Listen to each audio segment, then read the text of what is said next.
예언하는 자들의 영은 예언하는 자들에게 제재를 받나니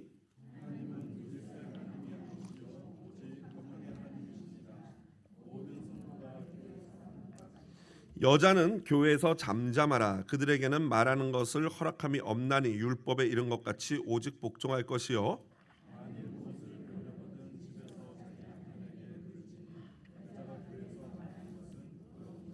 하나님의 말씀이 너희로부터 난 것이냐 또는 너희에게만 임한 것이냐 혹은 신령한 자로 생각하거든 내가 너희에게 편지하는 이 글이 주의 명령인 줄 알라. 만일 누구든지 알지 못하면 그는 알지 못한 자니라. 다 같이요. 모든 것을 품위 있게 하고 질서 있게 하라. 아멘. 오늘은 고린도전서 14장 32절로 40절 말씀 가지고요. 질서 있고 품위 있게라는 제목으로 말씀의 은혜 나누도록 하겠습니다. 복음서는요, 하나님의 관심이 한 사람 한 사람 각 개인에게 있음을 보여주고 있습니다. 그래서 예수님은 그 더운 날 사마리아 여인을 찾아가셨고요. 또 예수님은 뽕나무 위에 오른 삭개오를 바라보면서 삭개오야 속히 내려오라. 내가 오늘 내 집에 거하여야 하겠다라고 말씀하셨습니다.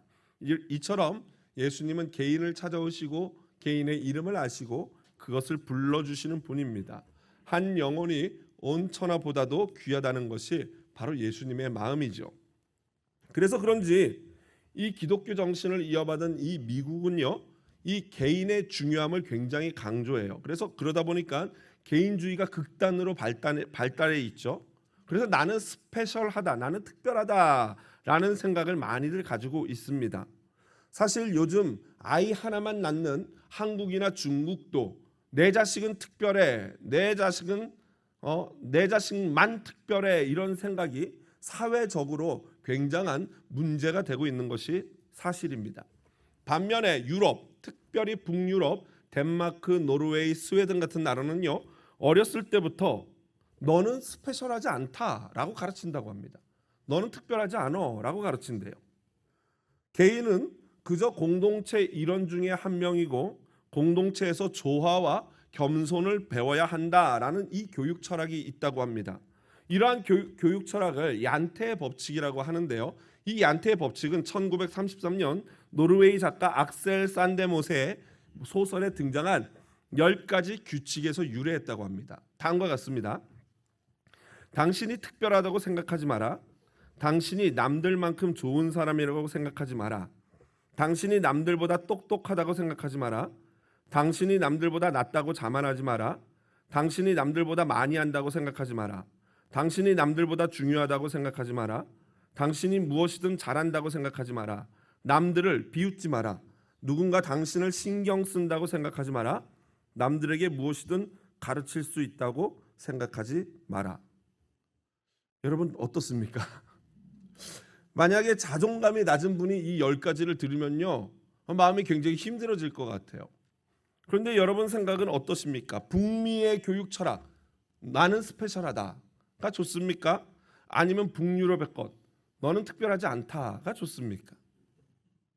어떻습니까? 그러면 여러분 우리는 기준이 성경이니까 성경은 이 두 가지 중에 어떤 철학을 지지할까요? 스페셜하다.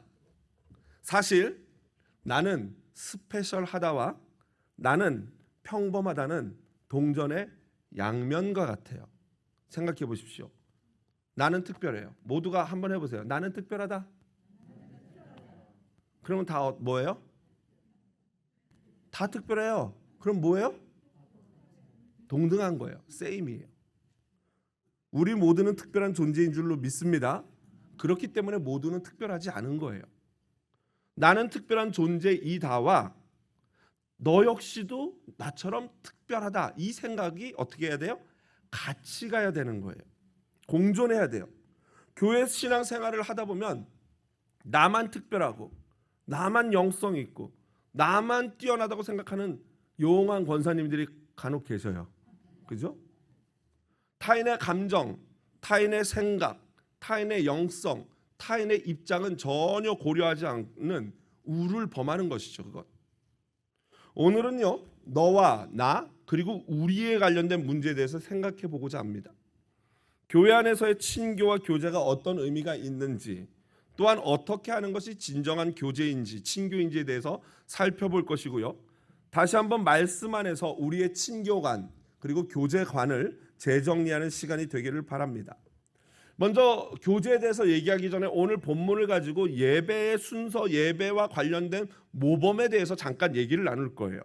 왜냐하면요, 우리 교제는, 우리의 친교는 바로 예배를 중심으로 이루어지고 거기서 비롯되기 때문입니다. 여러분 혹시 퀘이커 교도에 대해서 들어보셨습니까? 종교 친후회 또는 퀘이커라고 불리는 이 종교 단체는요, 저지 폭스라는 사람이 17세기 1647년에 만들어낸 기독교 교파입니다. 이 퀘이커라는 단어의 뜻은 하나님 앞에서 떤다라는 조지 폭스가 말했던 그 말에서 유래했는데요. 이 퀘이커 교도들은요, 영국의 박해를 피해서 미국으로 이민을 왔고 미국 지금의 펜실베니아주로 이주하게 되면서 거기에서 퀘이커 교도들이 성장하게 되었습니다. 그들은 하나님 앞에 모두가 평등하다라는 의미에서 친우회라고 불렀고요. 이 퀘이커 교도는 개신교 교파 중에서 가장 급진적인 재건주의, 이 재건주의라는 것은 굉장히 보수적인 종파거든요. 급진적 재건주의로서 이 서방 교회의 예식을 거부하면서 순수한 신앙만을 강조했어요. 서방 교회라는 건 뭐냐면요, 이제 다음 주나 다다음 주에 한번 교회사와 관련된 교회 교파라든가 이런 것에 대해서 제가 또 말씀을 드릴 건데, 가장 먼저 교회는 하나였는데 이제 초대교회 시기가 지나고 나서 기독교가 이 공식화되면서 4세기를 지나고 나면서 교회가 갈라지기 시작했어요. 그래서 서방교회와 동방교회, 그래서 동방교회는 동방정교회, 러시아 정교회로 이 동쪽으로 이동을 하게 되고, 서방교회는 카톨릭을 중심으로 한 유럽으로 이동하게 된 거예요. 그걸 서방교회, 카톨릭 중심의 교회를 서방교회라고 합니다. 그 서방교회는 예식들이 많죠. 그런데 그것들을 거부하고 자기들은 순수한 신앙을 가졌다라는 걸 강조했어요. 그래서 그들은 청교도, 즉 칼빈주의자들, 예정설 원죄 개념을 부정하고 모든 사람은 자기 안에 신성, 곧 하나님의 성품을 기르는 법을 배워 기르면 모두가 구원받을 수 있다라고 믿었어요. 여러분, 맞아요, 틀려요? 틀리죠. 비성경적이죠. 저거는 돌을 닦는 거죠. 내 안에서 내가 하나님의 성품만 잘 기르면 구원받을 수 있다. 그거 아니죠. 우리는 믿음으로 구원받는 줄로 믿습니다. 예수 없으면 안 돼요. 하나님의 예정이 없으면 우린 구원받을 수 없어요. 한편 그들은 예배는 침묵을 통해 내면의 빛을 볼 수 있도록 하며, 장소는 특정한 공간적 제약을 받지 않고 예배를 이끌어가는 별도의 성직자나 목사를 두지 않고 성령이 이끄시는 대로 아무나 예배를 인도하고 기도하고 설교합니다. 아마도 이러한 예배의 모범, 예배의 순서, 예배 형태는 바로 오늘 이 본문을 근거로 하는 듯한 느낌을 받습니다. 하지만 여러분, 이 오늘 본문은요, 그냥 문자 그대로 오늘날 교회에 적용하는 데는 굉장한 무리가 있어요. 왜 그렇습니까? 일단 시간적으로 몇천 년 전 거예요? 2000년 전 거예요. 2000년 전. 2000년 전의 문화와 오늘날의 문화는 상당히 차이가 있죠. 결국 문화 차이를 무시할 수 없어요. 예를 들면 이런 거예요. 여자는 교회에서 잠잠하라.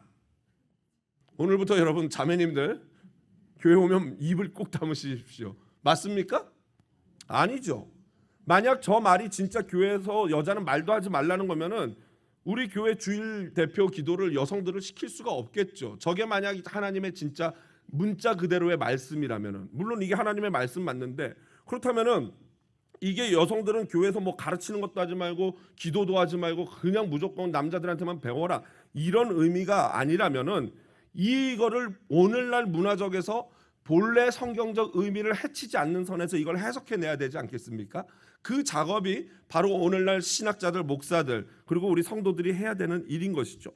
당시에는 신약 성경이 없었어요. 그래서 초대교회는요, 성령이 강력하게 역사했단 말이죠. 직접적인 역사를 통해서 하나님이 직접 교회의 룰들을 잡아갔어요. 예를 들면은 거짓말해요. 그러면 어떻게 돼요? 죽었어요. 기억 안 나세요? 아나니아와 삽비라가 거짓말했다가 한 날에 두 부부가 죽잖아요. 여러분, 오늘날 교회 그런 일이 벌어지면 이거 완전 그 교회 망하는 거죠. 그런데 초대교회는요, 그러고 나서 교회가 더 흥왕해졌어요. 하나님의 말씀은 든든하게 되고 룰은 세워져 가고 사도들의 권위가 올라갔어요. 그럼 왜 그래요? 그때는 아직 성경이 있어요, 없어요? 없었거든요. 이건 현대 선교사에서도 볼 수 있는 현상이에요. 선교를 하면서 그 민족의 언어로 성경이 완성되기 전까지는요, 그 나라에 말할 수 없는 놀라운 성령의 역사들이 일어나요. 지금 아프리카가 그렇죠. 그런데 그 성령의 역사가 막 일어나다가 성경이 그 나라 말로 완전히 완성되고 나면은 그 뒤부터 현저하게 놀라운 기적적인 성령의 역사들이 줄어들어요. 왜 그래요? 기준인 말씀이 있기 때문에 성령이 직접적으로 하실 필요가 없어요. 말씀만 따르고 말씀만 순종하면 되기 때문에 특별한 경우를 제외하고는 성령의 그런 신비한 역사가 줄어드는 것이죠. 바울은요, 자신이 이날 이 고린도 교회를 향해서 보낸 이 편지가 신약 성경이 될 거라고 알았을까요? 몰랐을까요? 아마 몰랐을 거예요. 그저 자기는 진짜 하나님께 받은 계시를 그대로 적어가지고 이대로의 이게 하나님의 말씀이야 라고 보냈는데 이게 이렇게 우리에게 신약 성경이 될 줄은 분명히 몰랐을 거예요.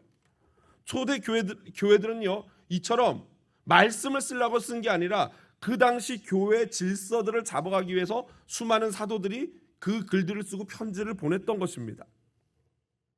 그러므로 우리는 2000년 전 당시 초대교회 문화를 배우고 알고 생각하면서 왜 이런 말을 하게 됐는지를 연구하고, 그러면 그 의미가 뭔지, 본질적인 의미가 뭔지를 생각한 다음에 그걸 오늘날 우리의 문화에 합쳐가지고 적용하면서 오늘날 우리의 문화에는 이걸 어떻게 적용해야 되는지를 재해석해내는 작업이 필요한 거예요. 오늘날처럼 정제된 신학과 예배 모범이라는 것은 예배 순서를 말하거든요. 초대교회는 그게 없었어요. 그렇기 때문에 사도 바울이 오늘 이 본문을 통해서 예배의 순서 모범을 성도들에게 알려주는 겁니다.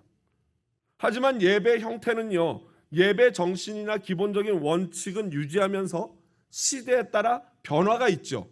만약에 예배의 형태나 모습이 변할 수 없는 본질이라면은 우리는 구약 제사를 지금도 해야 되는 거죠. 그런데 그렇지 않잖아요. 그건 본질이 아니기 때문에 예배 본질을 해치지 않는 선 안에서 얼마든지 예배 형태들은 변할 수 있어요. 그래서 오늘날도 뭐 열린 예배라든가 뭐 이런 예배 있지 않습니까? 바로 그런 것이죠.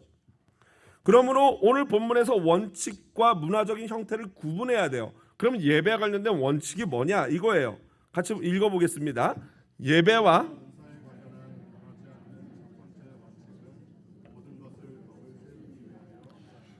모든 순서는 덕을 세우는 거예요. 즉 하나님의 영광을 위한 거라는 거예요. 두 번째는 뭐예요? 두 번째 원칙은 차례를 따라 하라입니다. 하나님은 무질서의 하나님이 아니에요. 내 마음대로 하고 싶은 대로 하고 막 그냥 말하고 싶으면 말하고 떠들고 싶으면 떠드는 게 아니라 예배 순서에 따라서 그것들을 지키면서 함께 한 마음으로 예배하라는 거예요. 그래서 바울은요, 고린도 교인들에게 공예배 가운데 찬송, 말씀, 계시, 방언과 통역을 어떻게 질서 있게 사용해야 하는지 모범을 제시하고 있는 거예요.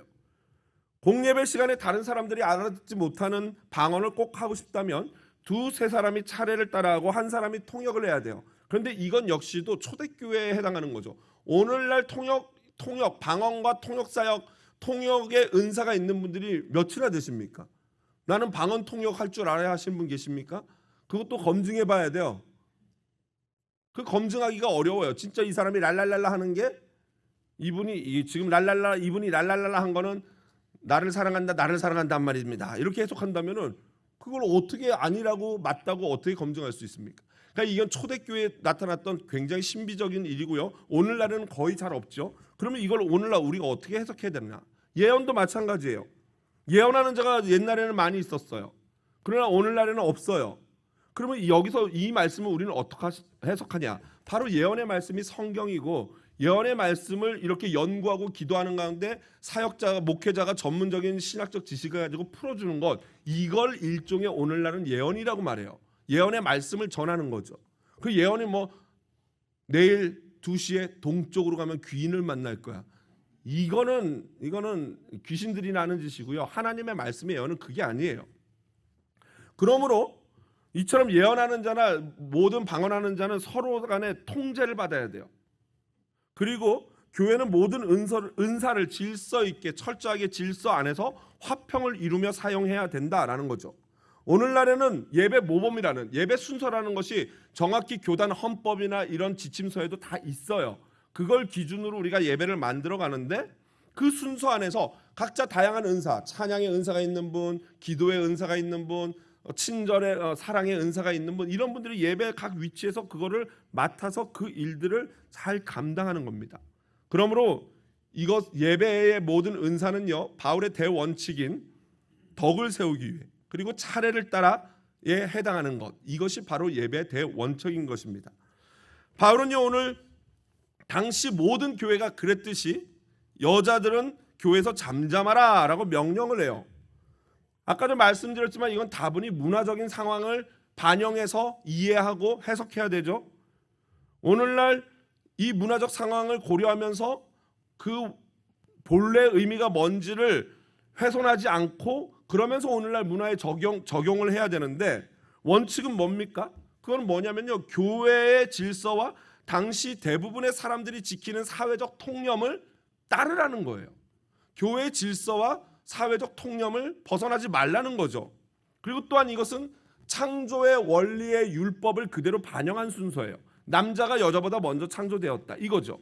당시에 또 유대 문화는 부부가 같이 길을 가도요, 남편이 앞서가고 여자는 뒤따라가는 거래요. 숫자 셀 때도 여성은 들어가요, 안 들어가요? 안 들어가요. 5,000명이 먹었다. 몇 명 먹은 거예요? 성인 남자 5,000명이 먹었다는 의미예요. 아이들, 노인, 여성 합치면 그래서 2만 명 정도가 된다고 학자들은 봐요. 이처럼 당시 문화가 그랬어요. 그러면 오늘날 현대교회는 이 말씀을 어떻게 적용해야 되냐? 여성들은 물론이고 모든 성도들은 하나님이 세우신 교회 직분자, 당회라든가 장로님이라든가 권사님, 안수집사님, 이런 분들의 질서에 순종하라라는 거예요.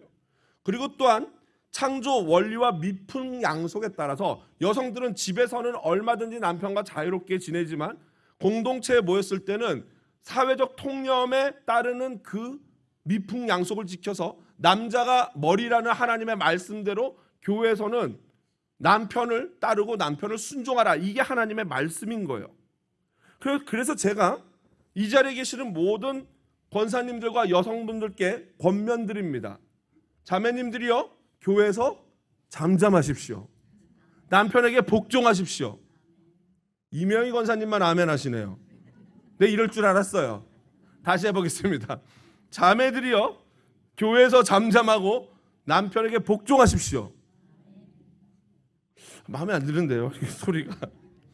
여러분, 아멘 하기 쉽지 않죠? 제 말이 아니에요. 누구 말이에요? 오늘 여기 정확히 말해요. 이거 만일 누구든지 자기를 선지자나 혹은 신령한 자로 생각하던 내가 너에게 편지하는 이 글이 주의 명령인 줄 알아. 만약 이거 안 따르면은 그는 알지 못하는 자다라고 말해요. 내가 신령해요? 내가 성경 좀 알아요? 그럼 뭐 하라는 거예요? 남편에게 복종하라는 거예요. 이거 안 하면은 신령하다고 기도할 줄 안다고 뭐 좀 안다고 말하지 말래요. 이건 제 말이 아니라 하나님의 말씀이에요. 권사님들 제발 부탁드립니다. 우리 교회 젊은 처자들이요, 진정 하나님 믿고 예수를 섬기는 여성은 남편을 도대체 어떻게 대해야 하는지를 좀 보여주시기 바랍니다. 우리 젊은 여자들이 교회 와서 세상을 하도 뭐 여성 어쩌고저쩌고 하니까 막 그냥 음악 기사라 가지고 집에서 잘할 때도 막 딸들 귀하다고 하니까 엄마 아빠들 딸 이래가지고 딸들이 그냥 기고만장해졌는데, 교회 와서 봐야 돼요. 하나님의 말씀이 말하는 게 뭔지를 봐야 돼요. 아, 남편은 저렇게 섬기는 거구나. 남편한테 저렇게 말하는 거구나. 이게 왜 중요하냐면 이게 진정한 교제의 출발이기 때문이에요. 여러분, 교제하는데 자기 남편조차 제대로 섬기지 못하는 여성이 어떻게 제대로 교제하겠습니까? 장로님들, 또 안수 집사님들, 젊은 이들에게 부탁드리는데요, 제발 젊은 남성들이 교회 와서 진짜 크리스찬 가장은 어떻게 해야 되는지를 좀 보여주시기 바랍니다. 아내를 진심으로 사랑하고 아내를 말씀으로 다스리면서 자녀를 어떻게 교육하는지를 우리 장로님, 안수 집사님들이 보여주셔야 합니다. 그래야 다음 세대가 소망이 있는 거 아니겠습니까? 제가요, 예전부터 이 남자 여성 구역 모임을 따로 하는 이유 중에 하나가 뭐냐면은 우리 자매님들 남편 때문에 많이 힘들잖아요. 큰아들 데리고 사는 것 같다 뭐 이런 말씀들 많이 하시는데, 남편 때문에 막 답답하고 힘들고 그러는데 구역 모임이라도 가서 여자들끼리 남편 흉도 좀 보고 씨월드 시댁 흉도 좀 보라고, 그래서 마음에 좀 위로를 얻으라고 치유를 받으라고 구역 모임이 그런 거라고 말씀을 드렸더니요, 구역 모임이 정말 흉만 보고 끝나는 거예요. 흉만 보고 끝나요. 여러분 정말 그렇게 하다가는 구역이 끝나버리는 거예요. 안 돼요. 여러분 그렇게 흉을 보다가도 마지막 끝날 때는 어디로 돌아가야 돼요? 집으로 돌아가야 돼요. 맞아요. 홈. 우리의 진짜 홈. 진짜 집으로도 가야 되지만 우리의 진짜 홈인 말씀으로 돌아와야 되는 거 아닙니까? 구역장이 그냥 막 남편 흉보하다. 아유 그래. 결론이 뭐예요? 그러면 오늘 구역 모임 결론이 뭐예요? 남편 그놈이 못됐네. 다른 놈으로 바꿔 말어 막. 이게 결론이 되면 되겠냐고요. 여러분 구역장은요, 그걸 다 듣고 서로 울고 불고 웃으면서 하다가 마지막에 결론은 뭐라고 해야 돼요? 말씀, 홈으로 와야 되는 거 아닙니까? 말씀이 뭐라고 말하고 있어요? 어떻게 그러면 우리가 그 연약하고 부족한 그 남편을 어떻게 아끼고 사랑할까? 하나님 말씀이 그 남편을 복종하라는데, 연약한 내가 승질이 못 돼가지고 그 남편한테 복종 못 하겠는데 어떻게 해야지 이걸 꺾고 남편에게 복종할 수 있을까? 일로 돌아가야 되는 거 아니냐고요. 결론이 남편이 잘못했네, 바꿔야 되겠네, 뭐 이렇게 결론하면은 안 되잖아요. 남편들도 마찬가지죠. 남성들 모여가지고 하다가 결국에는 아내가 죄송합니다, 처먹었네, 뭐 이렇게 결론이 나면 되겠습니까? 내가 결혼을 잘못했구나, 이렇게 결론이 나면 되겠냐고요. 구역장님들이 다시 홈으로 잡아와야 되잖아요. 여러분 이 부부관계, 가족관계가 왜 중요한지 아십니까? 그것이 곧 교회이기 때문이에요. 사도 바울이요, 에베소서 5장에서 부부관계를 쭉 얘기하다가 마지막에 이 큰 비밀을 알라라고 하면서 뭔 얘기를 해요? 이거는 그리스도와 교회와 관련된 얘기다라고 말해요. 지난 주일에 소개했던 책 목적이 이끄는 삶, 릭 워렌 목사는요, 이 하나님이 주신 우리 인생, 우리가 태어나서 살잖아요. 이 인생에 5가지 목적이 있다고 쭉 얘기해요. 한번 꼭 읽어보세요. 진짜 도움이 됩니다. 근데 그 두 번째 목적이 뭐예요? 우리는 가족으로 태어났다요. 가족으로. 우리 모든 성도가 한 가족으로 태어났대요. 존 스토트 목사님 역시도 기독교의 기본 진리에서 다음과 같이 말씀하셔요. 같이 읽어보겠습니다. 그리스도인의 삶은 하나님은 아버지가 되신다. 그뿐 아니라 세상에 있는 다른 그리스도인은 국적과 교파와 상관없이 그리스도 안에서 형제 자매다. 그래서 신약 성경에서 가장 자주 나오는 단어 가운데 하나가 형제와 아멘. 매우 중요한 진리죠. 너무나도 중요한 진리예요. 그리스도인의 코이노니아, 연합, 교제, 친교는 그 그리스도인이 친교해야 되는 이유, 우리가 한 가족인 이유가 누구 때문이에요? 한 아버지, 하나님 때문이라는 거예요. 그래서 예배가 중요한 거예요. 한 지체의식, 공동체의식, 가족의식이 우리 교제 친교의 출발이라는 거예요. 그래서 예배 모범을 얘기하는 거고, 예배를 통해서 공통된 의식을 가져야 하는 거예요. 그래야 교제가 무엇인지에 대한 기준이 세워지니까요. 여러분 주님 안에서 우리가 한 가족인데, 여러분 가족 가운데 아침에 일어나서 서로 인사 안 하는 사람이 있어요? 저녁에 일하고 들어와가지고 저녁에 피곤하게 들어와가지고도 그냥 소 닭 보듯 그냥 이러고 지나가는 사람 계세요? 가족들은 어떻게 해요? 기본적으로 안녕, 굿모닝, 인사하고 잘 갔다 와, 수고했어, 잘 다녀오셨어요? 이게 기본이에요.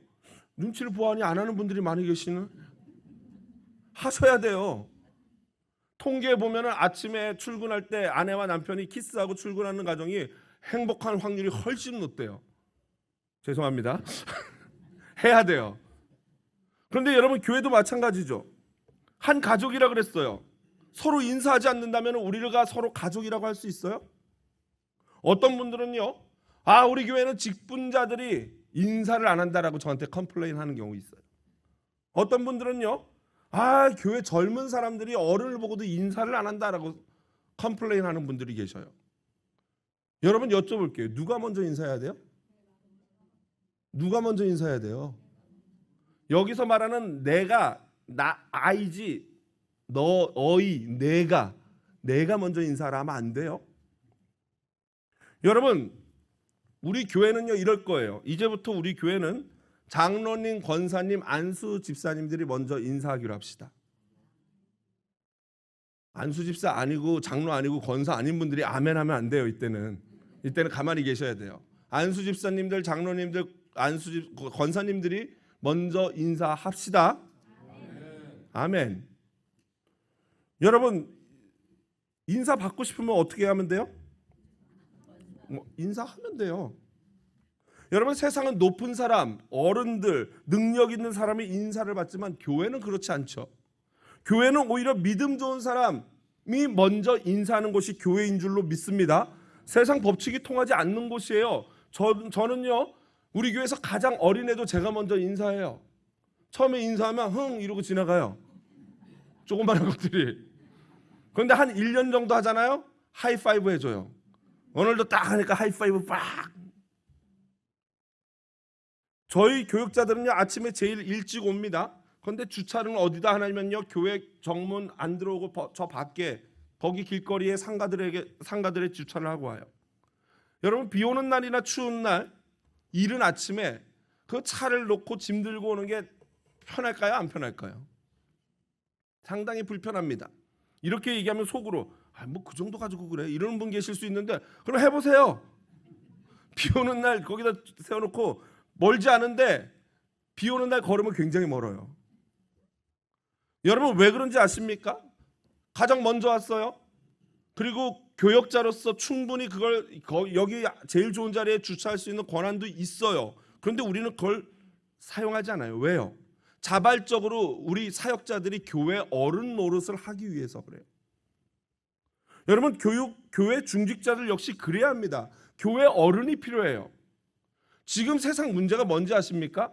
다들 어른 대접 받기는 원하는데 진짜 어른 노릇을 하는 사람이 있어요? 없어요? 없어요. 그게 문제예요. 교회도 마찬가지예요. 어른 대접 받기를 원하지 말고 어른 노릇을 해야 할 줄로 믿습니다. 여러분, 교회의 교제는요 먹고 마시는 것이 아닙니다. 노는 것 아니에요. 여러분, 구역 모임이 왜 싫고 왜 부담스러운지 아십니까? 본질적이지 않은 것에 자꾸 포커스하기 때문에 싫은 거예요. 여러분, 구역 모임에서 식사를 하지 말라고 제가 그러는데 왜 그런지 아세요? 생각해 보십시오. 이번 모임이 구역장님 집이었어요. 정말 구역장님이 귀한 마음으로 구역원들 섬긴다고 갈비찜을 했어요. 구역 모임하러 집에 갔더니 갈비찜 냄새가 솔솔 나는데 실력이 좋아가지고 너무 맛있는 냄새가 나요. 그래서 이제 모여서 구역 모임을 하잖아요. 그 다음 집은 이제 부구역장 집이에요. 그럼 부구역장 집님은요 이제 그때부터 성경 공부는 안 하고 뭘 묵상해요? 메뉴를 묵상하기 시작해요. 우리 구역장님이 갈비찜을 하시면 나는 그럼 다음 주에 뭘 해야 될까? 주여, 뭘 해야 됩니까? 그러다가 묵상을 끝나고 다음 주에 모임할 때 보니까 갈비찜 플러스 해산물탕을 했어요. 해물탕을 했어요. 그래도 내가 구역장님이 저렇게 헌신하는데 나는 이렇게 해야지 하고 했어요. 그랬더니 부부 구역장님이 그날 모임에 뭐 해요? 말씀 묵상이 안 되고 메뉴 묵상을 하는 거예요. 우리 구역장님 갈비찜 했고 여기는 해물탕 했으니까 그럼 나는 뭐 해야 되나? 갈비찜에 가봤더니 갈비찜에 해물탕에 생선회까지 나왔어요. 그러면 이제 그 다음 구역원 되면 어떻게 돼요? 구역장님, 이번 주는 제가 바쁠 예정입니다. 왜 그래요? 여러분, 이거는 성경이 말하는 교제가 아니에요. 그러므로 구역 모임에서 절대로 식사하지 말라는 거예요. 원하신다면 간단한 다가와 차 정도는 충분합니다. 만일 내가 또 특별한 좋은 일이 있어서 나 우리 구역원들 섬겨주고 싶다, 나 대접하고 싶다, 왜 안 되겠습니까? 구역장하고 구역원들과 의논해서 이번에는 내가 해송해서 식사 대접을 할 테니까 여러분들 해송으로 오십시오. 아니면 이번은 우리 집에서 제가 고기 구워드리겠습니다. 왜 안 돼요? 얼마든지 가능합니다. 그러나 구역 모임할 때는 거기에 집중하라는 거예요. 어떤 분들은요 또 자신의 집이 너무 지저분해가지고 안 된대요. 바쁘고 피곤한 삶 충분히 이해가 됩니다. 저희 집도 그러니까요. 하지만 여러분, 집 치우는 건 본질이 아니에요? 본질이 아니에요. 구역 모임을 핑계로 1년에 한두 번 정도 집은 좀 치워야 돼요. 이번 주 구역 모임이니까 청소 핑계대고 청소하자 하고 청소하시면 더 좋아요. 아니면은 그것도 힘들면은 이렇게 현관 들어와 가지고 식탁까지 가는 그 길만 이렇게 발로 휘휘 해가지고 안 밟고 걸어갈 수 있게 하시면 돼요. 여러분, 원칙은요, 사람들이 와서 우리 집을 어떻게 볼까, 내 살림을 흉 볼까, 이게 본질이 아니에요. 그걸 내려놓으셔야 돼요. 원칙은 비본질적인 것, 먹는 것, 청소, 집안 환경 때문에, 내 자존심 때문에, 내 체면 때문에 가장 본질적인 구역 모임의 영적인 친교를 놓쳐서 되겠습니까? 안 되겠습니까? 안 된다는 거예요. 그것 때문에 이런 걸 놓치면 안 된다는 거예요. 또 어떤 분들은요, 교제와 친교가 허물없이 서로 막말하고 반말하는 거라고 오해합니다. 절대 그렇지 않아요. 여러분, 모든 것은 오늘 뭐 어떻게 하라 그랬어요? 26절에 보니까 사도 바울이 이렇게 말씀하세요. 모든 것을 덕을 세우기 위하여 하라. 그리고 마지막 40절에는요, 품위 있고 질서 있게 하라. 여러분, 이제는 나이가 이 정도 되면요, 언니, 오빠 막 이런 건 고등학교 때나 하는 거고, 나이가 이 정도 우리가처럼 어른이 되면요, 이제는 공식적인 모임에서는 형제님, 자매님, 집사님, 권사님, 이게 훨씬 맞아요. 물론 저기 월마트에서 친한 사람, 교인 중에 오래되고 친한 사람 만나서 언니 동생 하는 거 누가 뭐라 그럽니까? 그런데 공동체 모임에서 구태여 언니 동생 할 필요가 있냐고요. 생각해 보십시오. 그러면서 서로 반말할 필요 있냐고요. 그게 무슨 여러분의 신앙에 도움이 됩니까?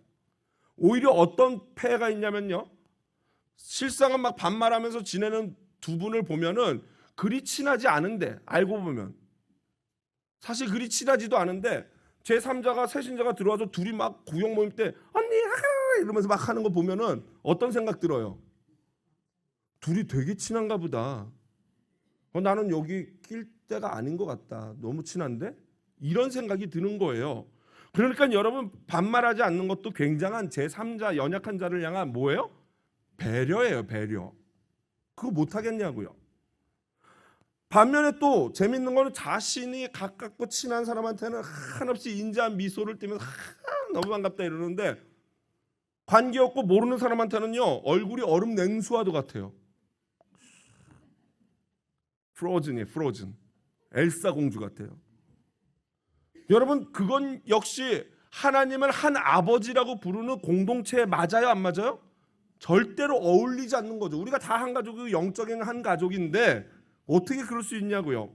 원칙은 이겁니다. 본인이 먼저 인사하지 않을 것 같으면 다른 사람이 인사하지 않는다고 말해요, 말하지 말아요? 말하지 말아요. 내가 인사할 거 아니면 말하지 마세요.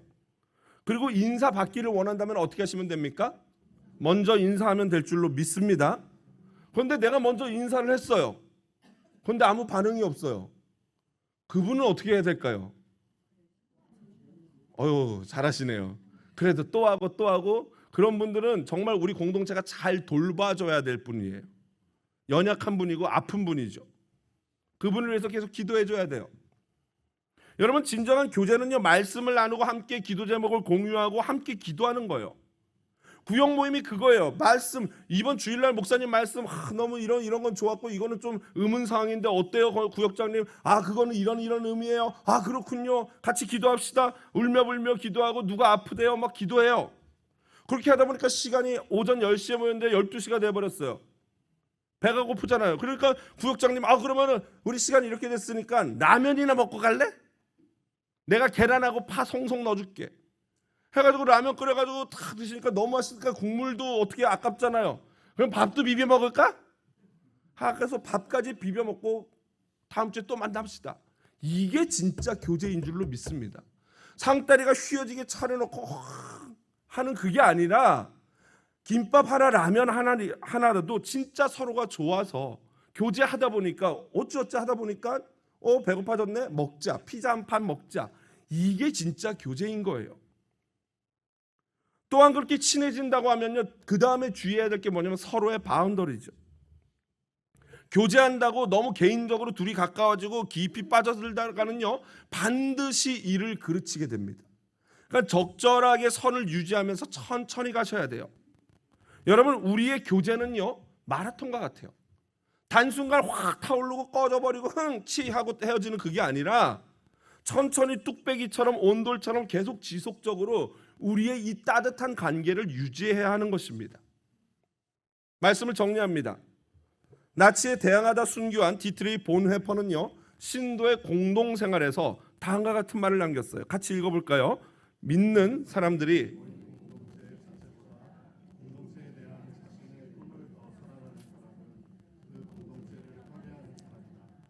만일 우리가 속한 공동체에 대한 경험이나 예산의 부족, 약점, 작은 믿음, 그리고 어려움에도 불구하고 매일 감사하지 않으면서 모든 것이 하찮고 사소하다고 불평만 한다면 우리는 하나님이 세우신 공동체에 그렇습니다, 여러분. 우리는요, 우리가 속한 공동체에 대한 각자의 생각들이 다 있으실 거 아닙니까? 그런데 그것이 내 생각만 특별하고 내 생각이 옳고 내 생각만 맞다라는 외골수적인 생각을 포기하지 않는다면 그 사람의 그 생각이 교회 공동체를 힘들게 하는 요인이 된다는 거예요. 그러므로 우리는 겸손하게 마음을 열고 하나님의 말씀에 귀를 기울여야 합니다. 과연 하나님이 지금 현재 나의 상황에서 예수님의 핏값을 주고 사실 이 교회 공동체를 위해서 내가 하기를 원하는, 내가 할 수 있는 것이 무엇입니까를 하나님께 물어봐야 되는 거예요. 교회가 나를 위해서 뭔가 해주기를 원하는 것이 아니라 내가 하나님과 교회 머리이신 예수 그리스도를 위해서 무엇을 할 수 있겠습니까, 주님? 무엇을 하기를 원하십니까? 이걸 물어야 한다는 거예요. 그 중에 하나 주님이 원하시는 게 뭐라고요? 진정한 교제요, 진정한 친교라는 거예요. 왜냐하면 우리는 하나님의 가족으로 태어났기 때문에. 여러분, 부모가 자녀들을 보면서 원하는 게 뭐예요? 가장 원하는 게 사이좋게 지내라, 형제끼리 화목해라, 싸우지 말아라, 이거 아닙니까? 이 가족 의식을 잊지 말아야 합니다. 그리고 이것을 가장 기초적으로 실천할 수 있는 게 뭐냐면 바로 구역 모임을 적극적으로 참여하는 것이에요. 거기에서 형제를 나누는 거죠. 또한 필요하다면 목사에게 신방 요청을 해서 신방을 하면서 기도 제목을 나누는 거예요. 진정한 교제는 이처럼 말씀 안에서 나눔을 하는 것입니다. 교제를 의미하는 헬라어 코이노니아는요, 연합, 상호 공유함 또는 심지어 배우자와의 관계까지도 말하는 게 코이노니아예요. 진정한 상호 연합이 여러분 언제 이루어질 수 있어요? 어디 안에 거할 때? 오직 예수 안에 거할 때 이루어지는 은혜인 줄로 믿습니다. 그래서 예배가 중요한 거예요. 세상의 동아리나 취미 동아리처럼 그런 모임이 아니라는 것이죠.